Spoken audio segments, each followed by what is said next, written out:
This is Tim Tucker, AE6LX from worldwidedx.com. Today I've got the Tidradio TD-H3 Plus, the new one, and we're going to show you how to use the spectrum scope that was recently added to the firmware. If you don't have this feature on the radio, make sure you update to the latest firmware. It was just added about maybe a month or so ago. So let's get started. To go in and turn it on, it's under the scan menu. So we'll hit the menu, go down to scan. And that's the last menu on the scan, or spectrum. There it is. So you can see it does an initial scan of whatever the presets you have it at. Right now you can see that it's centered on 446.640.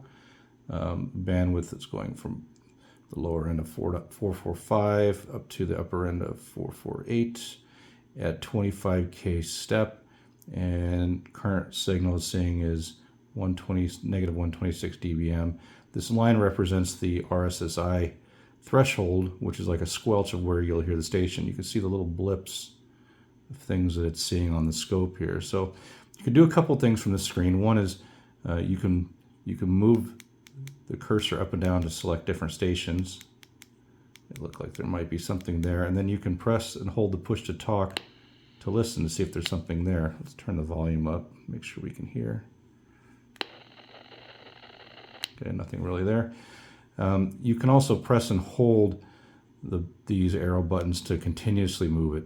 So if you want to move it in a larger, faster pace like that.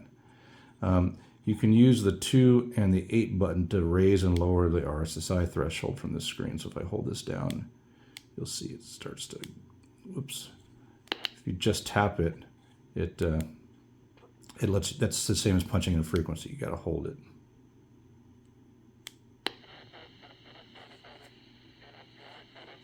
So you see I'm just off the frequency there.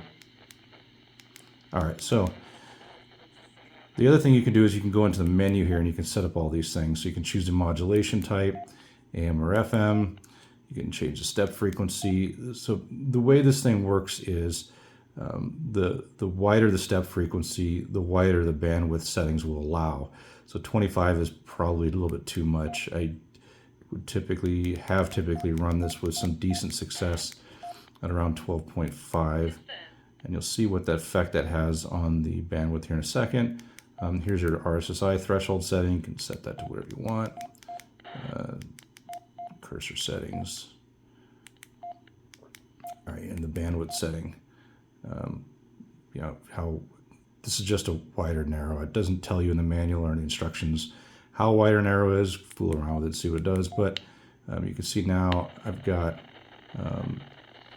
a little bit less range. And the RSSI is probably a little too low. So I'm going to raise it up just, whoops. Now what this will do is while it's scanning is when it sees a station that is above the RSSI threshold, it'll automatically jump to it. And then you can listen and monitor that. So it's actively scanning while it's doing this, while it's displaying the spectrum scope.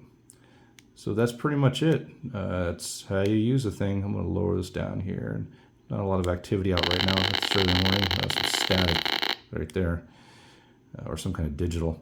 But that's the spectrum scope on the new TD-H3.